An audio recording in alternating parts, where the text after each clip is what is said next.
Why do you think we have an obesity problem? There's been a picture circulating Twitter, which is really interesting. They show a picture in the 1970s of people on a beach, and Saw it. everyone is just like in shape. And then you see now, and it's rare to see someone who's at like a healthy body weight. Well, there's a few different reasons. The main ones is because we have the invention of the telephone, which has caused us to be more sedentary. We have computers, TV, and so on. And so we just sit at our phones.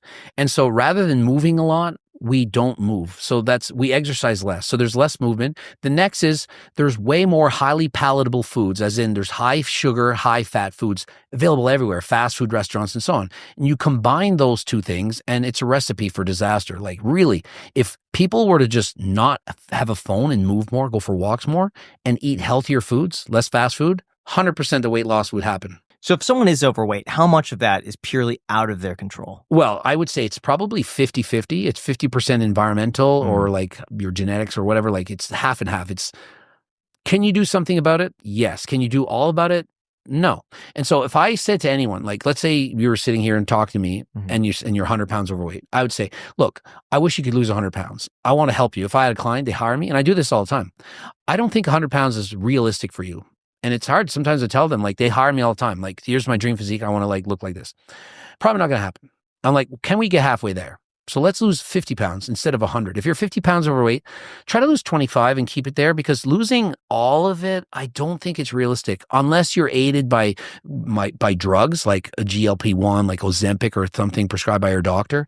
The fight to urge of being hungry, like, I don't think people understand. People are skinny. They don't know what it's like to be obese. I do, even though I've never been obese. And why do I? Because when I do a bodybuilding show, I have absolutely no energy. I feel like shit. I'm miserable. I have barely the energy to get out of the bathtub to use the washroom. I can barely shoulder check. I've been in car accidents because I'm too tired to shoulder check driving, because the diet is so aggressive to get to 4 or 5% body fat. And so in my mind, I imagine anyone who's severely obese, to diet down to even a healthy weight, let's call it 15%, they probably feel like me when I'm at 5%. And that's a miserable life. You have brain fog, you have no energy, you're always starving. Imagine fighting that urge, that hunger urge. Like, people don't know what it is to be hungry, like to be truly hungry, like starving, like 5% body fat. You're starving all the time. And so I don't think it's fair to say to somebody who's 300 pounds, just lose 100 pounds. All it's just willpower. Maybe to get to 250, I think that's normal. Like, don't go all in and just eat everything you want, but to go to be lean, the extremes, like you're 300, now you're at 210, to get from 210 to 200, the effort required, I don't think it's fair. And so I would never say to them, like, you have to do better. But I also don't think you should just give up and just be 300 pounds. There's a difference between eating anything and everything you want and being like the perfect specimen of fitness. Like, I don't expect people to be like me. Oh, you got to ride your bike 1 or 2 hours a day and eat only lettuce or something. It's just silly. But somewhere in the middle, I think that's realistic. Is being a little bit hungry bad? Or is it totally fine to just, like, maybe it's 8:00 p.m. You're like, it's a little bit late to be eating. I'm pretty hungry right now, but it's fine. I'll just go to bed. Like, at what point do you know if it's like, okay versus bad? Well, for example, I'm a little bit hungry right now. I didn't eat that much. I want to eat. Now, when this is over, I'll definitely eat. Now, if I were 100 pounds overweight, I would say, okay, how hungry am I? Is it all I'm thinking of? And if it was only on my mind a little bit, I'd say, okay, I can go through it. But the average person that's lean, they don't really ever get hungry and care about it. It's easy for them. Their genetics are so made to be lean. Like, basically everyone has a certain amount of like ghrelin that's released, or fat cells. The more fat cells you have, the more ghrelin's released, the harder it is to be lean.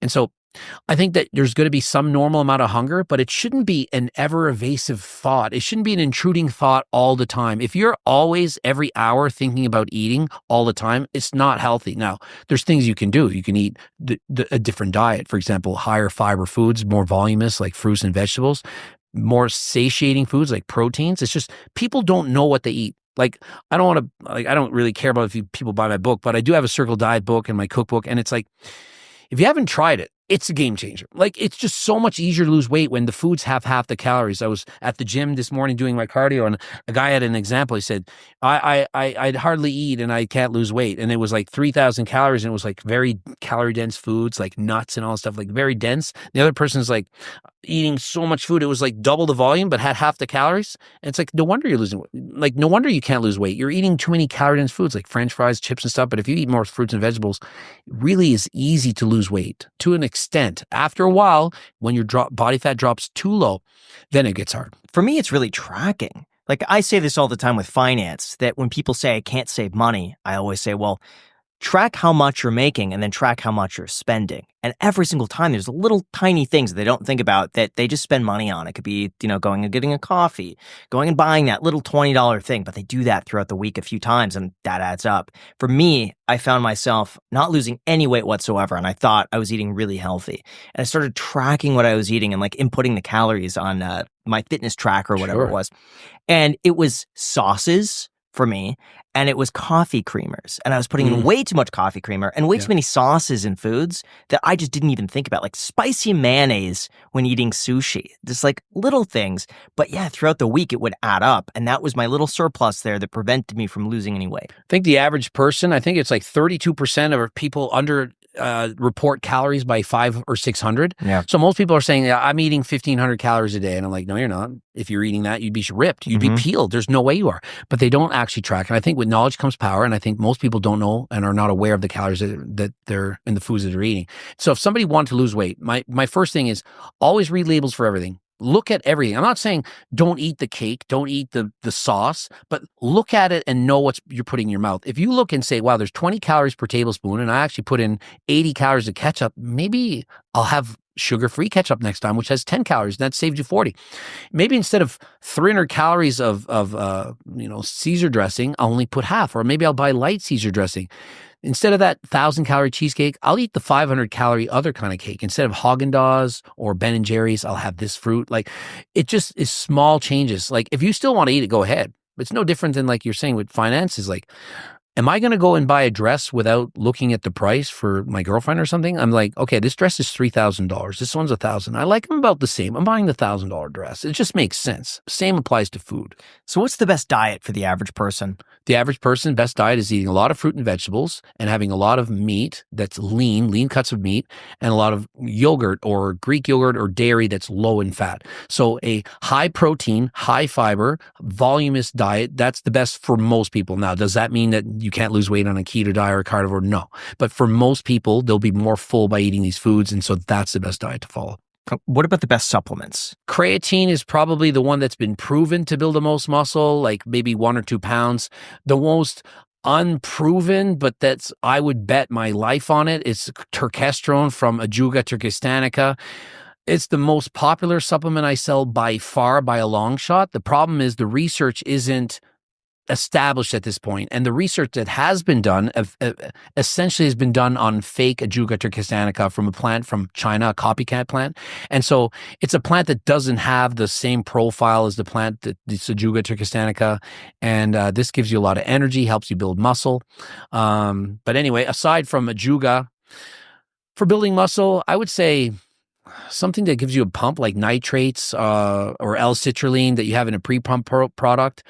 I also think caffeine is highly anabolic because it allows you to train harder. It gives you the motivation. Like, if I wake up in the morning and I'm going to do cardio and I take my caffeine, I might do an hour. If I don't, maybe I only do 30 minutes. If I'm going to the gym, instead of doing maybe 10 sets, I only do 5, or I only push half-ass. So I think caffeine, even though it's not technically building muscle, the caffeine itself, if it motivates you to go to the gym, I think it's going to build a lot of muscle. On top of that, I would say beta-alanine is a strong supporter of building muscle for people that train like higher rep sets, like maybe supersets, drop sets, and so on. But unfortunately, there's not a ton of actual supplements that make a huge difference. Like we're talking about, these are things that are going to make 10 to 20% difference from not using them. What are your thoughts on like artificial sweeteners, Diet Coke, things like this? I'm a huge fan of artificial sweeteners, and some people are going to argue and say no. If you drink a diet pop, it's about 150 calories. A regular pop, 150 calories for like a standard size versus 5 calories. And so you're automatically consuming less calories. Now, some people say, well, that's going to trigger you to be more hungry. Yeah, but even if you added 150 calories, you're still at break-even point. Studies have also shown that people who consume like non-calorie sweetened beverages or like 0 calorie, like whether it's pop or Kool-Aid or whatever with 0 calories, those people are more satiated. And even after the diet's over, they keep more of the weight off in comparison to people who drink water. So if you were saying, if I took a group of 100 people and said, you 50, you can just drink water. You 50 can drink water and you can drink Diet Pop and Kool-Aid. These people will be more satisfied and lose more weight and keep more of it off. So I'm a fan, a huge fan of it. Now, one of the biggest traps with healthy snacks is just how misleading they are. A lot of protein bars I've noticed still spike your blood sugar, contain hidden sugars, or contain ingredients you can't even pronounce.